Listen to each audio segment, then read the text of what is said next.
और अब सीधे रुख करेंगे झारखंड की ओर और जानेंगे कि वहां क्या कुछ खास है। गुजरात के अहमदाबाद में कांग्रेस का राष्ट्रीय 2 दिवसीय अधिवेशन चल रहा है। बता दें कि अहमदाबाद में चल रहे कांग्रेस के राष्ट्रीय अधिवेशन का आज दूसरा दिन है। झारखंड से 54 एआईसीसी सदस्यों के साथ विशेष सदस्य आमंत्रित हैं।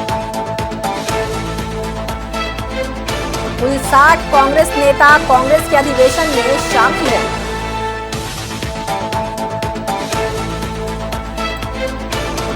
गुजरात में आपको बता दें कि 64 साल बाद अधिवेशन हो रहा है। आजादी के बाद गुजरात में कांग्रेस का ये पहला कार्यक्रम है। बता दें कि अधिवेशन में सोनिया गांधी, राहुल, प्रियंका गांधी वाड्रा जैसे सीनियर लीडर्स मौजूद हैं। तो इस वक्त हमारे साथ लाइव जुड़ चुके हैं हमारे संवाददाता शुभम कुमार। शुभम, गुजरात के अहमदाबाद में कांग्रेस का राष्ट्रीय 2 दिवसीय अधिवेशन चल रहा है और आज दूसरा दिन है, क्या खास है वहां? देखिए सिमरन, गुजरात के लिए और झारखंड के लिए भी कहीं ना कहीं आज का दिन बेहद महत्वपूर्ण है, क्योंकि जिस तरीके से गुजरात के अहमदाबाद में कांग्रेस का जो राष्ट्रीय अधिवेशन चल रहा है उसमें झारखंड के 54 डेलीगेट्स और जो 4 से 5 जो विशेष सदस्य हैं, चाहे उसमें बात करें कांग्रेस कोटे से वित्त मंत्री राधाकृष्ण किशोर, स्वास्थ्य मंत्री डॉक्टर इरफान अंसारी और विधायक राजेश कश्यप की मौजूदगी है और जो एआईसीसी के सदस्य हैं उनकी मौजूदगी है। कांग्रेस के जो अधिवेशन चल रहा है उसमें झारखंड की एक अहम भूमिका है, क्योंकि झारखंड में गठबंधन की सरकार है। कांग्रेस राजद के साथ, झारखंड मुक्ति मोर्चा के साथ एक अहम भूमिका वाली महागठबंधन की सरकार है और इस वजह से कांग्रेस के जितने भी डेलीगेट्स गुजरात के अहमदाबाद में आयोजित जो महाअधिवेशन, राष्ट्रीय अधिवेशन कह सकते हैं, जिसमें शामिल हुए हैं कांग्रेस के जितने भी कार्यकर्ता हैं, वो उसे कह सकते हैं जितना टिप्स दिया जा रहा है कैसे पार्टी को मजबूत किया जाए, कैसे पार्टी को झारखंड में बड़े पैमाने पर विकास किया जाए, इस पर प्राइम फोकस किया गया है। कांग्रेस का जो राष्ट्रीय अधिवेशन चल रहा है अहमदाबाद में, उसमें कई चीज़ें खास होने जा रही है, आगे की रणनीति तय हो रही है। शायद इसी वजह से इसे राष्ट्रीय अधिवेशन कहा गया है और इसमें देश भर के कांग्रेस के जितने भी डेलीगेट्स हैं, कार्यकर्ता हैं, जो नेता हैं, वो इस अधिवेशन में शामिल हो रहे हैं। और हालांकि अगर झारखंड के परिप्रेक्ष्य में बात करें तो झारखंड कांग्रेस कोटे से जितने भी सीनियर लीडर्स हैं उनको आमंत्रित किया गया था इस राष्ट्रीय अधिवेशन में शामिल होने के लिए और उनकी जो रवानगी है वो अधिवेशन के ठीक एक दिन पहले देर शाम बिरसा मुंडा एयरपोर्ट से गुजरात के लिए हो चुकी थी। हालांकि कल झारखंड मंत्रालय में कैबिनेट की बैठक थी, इस वजह से झारखंड सरकार के 2 मंत्री, खासतौर पर अगर बात करें वित्त मंत्री राधाकृष्ण किशोर, मंत्री दीपिका पांडे सिंह, कल देर शाम वो यहाँ से रवाना हुई हैं गुजरात के लिए। 2 दिवसीय ये राष्ट्रीय अधिवेशन है और राष्ट्रीय अधिवेशन का आज दूसरा दिन है और कह सकते हैं अंतिम दिन है।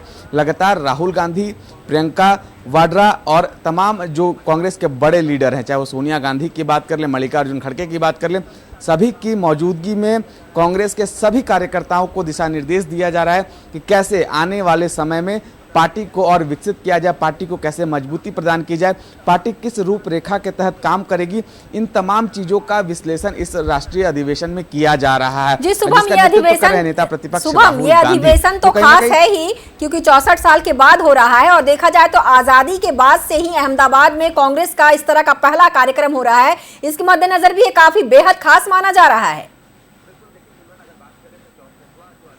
जी सिमरन, अगर बात करें तो 64वां जो अधिवेशन चल रहा है आज़ादी के बाद का, तो कांग्रेस का ये 84वां अधिवेशन है और 64 साल बाद गुजरात के अहमदाबाद में इस अधिवेशन को आयोजित किया गया। राष्ट्रीय अधिवेशन इसका नाम दिया गया है। तो गुजरात क्योंकि बीजेपी का गढ़ माना जाता है और उस गढ़ में क्योंकि हाल ही में गुजरात में चुनाव भी होने जा रहे हैं और इसके मद्देनज़र जो राष्ट्रीय अधिवेशन चल रहा है ये कई मायनों में अलग रूप देख सकता है और कांग्रेस को मजबूती प्रदान कर सकता है या नहीं, ये आने वाला वक्त तय करेगा जब चुनाव की घोषणा हो जाएगी।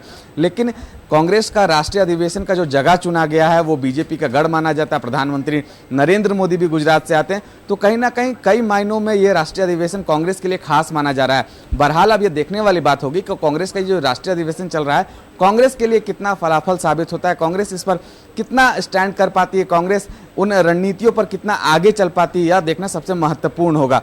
लेकिन अगर झारखंड के परिप्रेक्ष्य में बात करें तो झारखंड के जितने भी एआईसीसी के लीडर्स वहां पर उपस्थित हैं, वो अगर राजधानी रांची वापस लौटेंगे तो झारखंड की राजनीति में क्या कुछ नया देखने को मिलेगा, झारखंड की राजनीति में कांग्रेस कौन सी भूमिका में नजर आएगी, यह सबसे देखना महत्वपूर्ण होगा।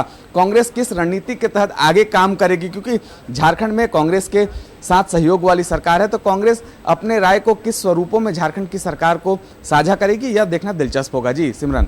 जी शुभम, झारखंड में और क्या कुछ खास जो गतिविधियां हैं आज हो सकती हैं? देखिए, अगर गतिविधियों की बात करें झारखंड की, तो झारखंड मुक्ति मोर्चा का केंद्रीय महाधिवेशन भी होने जा रहा है। 14 और 15 अप्रैल का दिन कह सकते तय किया गया है और राजधानी रांची में इस कार्यक्रम का आयोजन होगा। और केंद्रीय महाधिवेशन में झारखंड मुक्ति मोर्चा के जो जितने भी कार्यकर्ता हैं अन्य राज्यों से भी, अभी तक 8 राज्यों की सूची प्राप्त हुई है और 8 राज्यों के झारखंड मुक्ति मोर्चा के कार्यकर्ता इस केंद्रीय महाधिवेशन में शामिल होंगे। पहला तो यह है। दूसरा, अगर बात करें तो जिस तरीके से झारखंड मुख्यमंत्री हेमंत सोरेन की अध्यक्षता में कल दोपहर 1 बजे जो कैबिनेट की बैठक हुई थी, जिसमें 14 प्रस्तावों पर मुहर लगी थी, जिसमें सबसे मुख्य प्रस्ताव की बात करें तो स्पेन और स्वीडन की जो यात्रा है मुख्यमंत्री हेमंत सोरेन की, और मुख्यमंत्री हेमंत सोरेन के साथ जो टीम गठित हुई है विदेश जाने के लिए, क्योंकि झारखंड को कैसे प्रगतिशील राज्य बनाया जाए उस दिशा में झारखंड के राज्य के मुख्यमंत्री हेमंत सोरेन लगातार काम कर रहे हैं और उद्योग को कैसे बढ़ावा दिया जा सके, इस वजह से स्पेन और स्वीडन की जो यात्रा है उसकी स्वीकृति कैबिनेट में मिली है। और कहीं ना कहीं ये काफ़ी महत्वपूर्ण है झारखंड के लिए। जब मुख्यमंत्री विदेश प्रवास पर रहेंगे तो क्या कुछ झारखंड को नया मिलने वाला है, क्या कुछ झारखंड में तब्दीलियां आएंगी, क्या कुछ झारखंड में विकास के नाम पर, उद्योग के नाम पर चेंजेस देखने को मिलेंगे, यह देखना सबसे महत्वपूर्ण होगा। जी सिमरन। जी शुभम, तमाम जानकारियों के लिए आपका बहुत बहुत शुक्रिया।